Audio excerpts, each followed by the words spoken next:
अमरोहा की शबनम और सलीम की लव स्टोरी बेहद दिलचस्प है, जो फांसी के फंदे तक जा पहुंची। अमरोहा की लव स्टोरी में आपको सलीम और शबनम की लव स्टोरी की कहानी के साथ साथ फांसी के फंदे तक के सफर को देखने को मिलेगा। इसके अलावा शबनम और सलीम ने मिलकर शबनम के परिवार के 7 लोगों की निर्मम हत्या कैसे की, यह भी बताएंगे और शबनम और सलीम को फांसी कब होगी, यह भी जानकारी देंगे। शबनम और सलीम की स्टोरी अमरोहा जिले हसनपुर उत्तर प्रदेश की है। शबनम एमए पास है, जबकि सलीम 8वीं फेल और पेशे से मजदूर है। दोनों की लव स्टोरी इस कदर परवान चढ़ी कि दोनों ने मिलकर 7 परिवार के लोगों को मौत के घाट उतार दिया। शबनम और सलीम की इस लव स्टोरी ने पूरी दुनिया को हिलाकर रख दिया है। जब शबनम ने अपने घर वालों को बताया वह सलीम से शादी करना चाहती है, तो शबनम के घर वाले सलीम से शादी करने के खिलाफ थे, क्योंकि सलीम पठान बिरादरी से ताल्लुक रखता था। दोनों ने शादी के लिए काफी मशक्कत की, इसके बावजूद कुछ बात नहीं बनी। सलीम और शबनम एक दूसरे को खोता हुआ देख सहन नहीं कर पाए। फिर दोनों ने मिलकर शबनम के घर वालों की हत्या का प्लानिंग बनाया। यह प्लानिंग इतना खतरनाक था कि पूरे देश को झकझोर कर रख दिया। शबनम और सलीम ने कैसे की 7 लोगों की हत्या। शबनम और सलीम ने प्लान किया, अब घर वालों को जान से मार दिया जाए और हम फिर सुकून से पूरी जिंदगी जिएंगे। परिवार को मारकर पड़ोसी चाचा पर आरोप लगा देंगे, क्योंकि दोनों परिवार में जमीनी विवाद चल रहा है और हम लोग पूरी तरह से बच जाएंगे। यह बात शबनम को समझ में आ गई और शबनम अपने ही परिवार की हत्या के लिए तैयार हो गई। इसके बाद सलीम ने नींद की गोली दी, जो खाने के साथ शबनम ने मिला दिया। जब घर वाले खाना खाकर सो गए, तब शबनम ने सलीम को फोन कर बुलाया और फिर दोनों ने मिलकर एक एक कर 7 लोगों की गला काटकर हत्या कर दी। हद की बात यह है कि शबनम ने खुद अपने 11 महीने के भतीजे को गला दबाकर हत्या कर दी, क्योंकि वो ही जिंदा बच रहा था।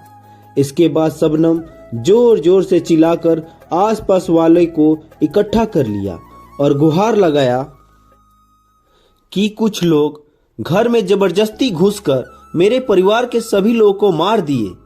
ऐसा सुनकर आसपास के लोगों की भीड़ इकट्ठा हो गई और मौके पर पुलिस भी पहुंच गई। सलीम और शबनम की द्वारा रची गई यह घटना बेहद भाव विभोर कर रहा था। यहाँ तक वहां पर पहुंचे सुरक्षा बल, पुलिस की भी आंखें नम हो गई। दोनों के द्वारा रचित हत्याकांड में किसी का शक दोनों पर होना नामुमकिन था। ऐसे में पुलिस का भी शक जाना मुश्किल था, क्योंकि शबनम का दुख देखकर पुलिस शक नहीं कर पा रही थी। यही नहीं, पूर्व मुख्यमंत्री मायावती द्वारा पीड़ित शबनम को 5 लाख देने का घोषणा की थी। जब पुलिस ने शबनम से पूछा कि हत्यारे घर में कैसे आए, तो उन्होंने बताया दीवार के सहारे पीछे से आए थे। और भागे कैसे, तो उन्होंने बताया खिड़की से नीचे उतरकर भागे और गेट बंद था। यह सुनकर पुलिस को शक हुआ, लेकिन शबनम का दुख देख पुलिस का शक करने का हिम्मत नहीं हो रहा था। इसके बाद पुलिस ने फिर से पूछा, आप उस दौरान कहाँ थी?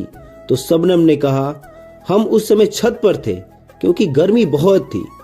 तो पुलिस ने कहा, उस समय इन्वर्टर लाइट दोनों था, तो सिर्फ आपको ही क्यों गर्मी लगी?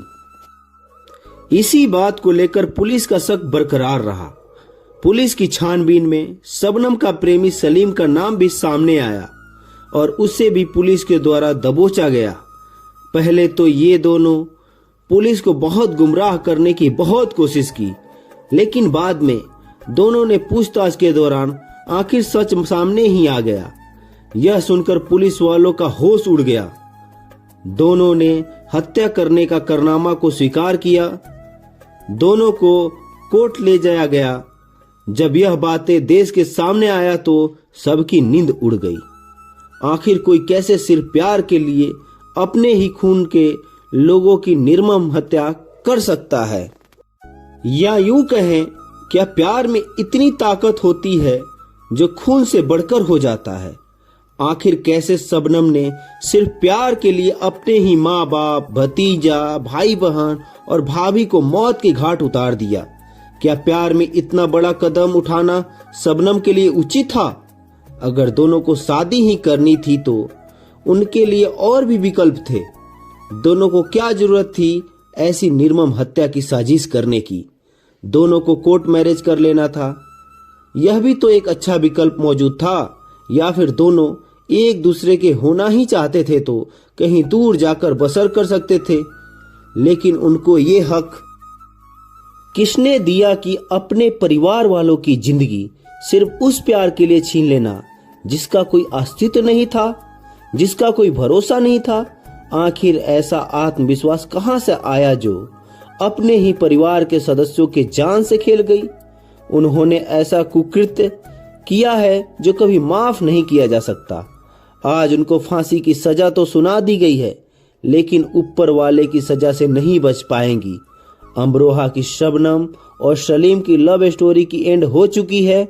उन्हें कोर्ट ने फांसी की सजा सुना दी है। ऐसे में उनके वकील ने फांसी रोकने के लिए दया याचिका दायर की थी, जिसको राष्ट्रपति के द्वारा खारिज कर दी गई है। यानी शबनम और सलीम की लव स्टोरी की द एंड फांसी के फंदे पर होगी। आपको बता दें, शबनम को फांसी मथुरा में दी जाएगी, क्योंकि पूरे देश में महिलाओं को फांसी देने के लिए सिर्फ मथुरा जेल है। शबनम को फांसी पवन जल्लाद देंगे। पवन जल्लाद ने ही निर्भया के दोषियों को भी फांसी दिया था। यह एक वास्तविक घटना है। कैसी लगी कमेंट करके बताएं, लाइक करें और ऐसे ही वास्तविक घटनाएं को जानने के लिए चैनल को सब्सक्राइब करें। मिलते हैं कुछ नए कहानियों के साथ, तब तक के लिए धन्यवाद।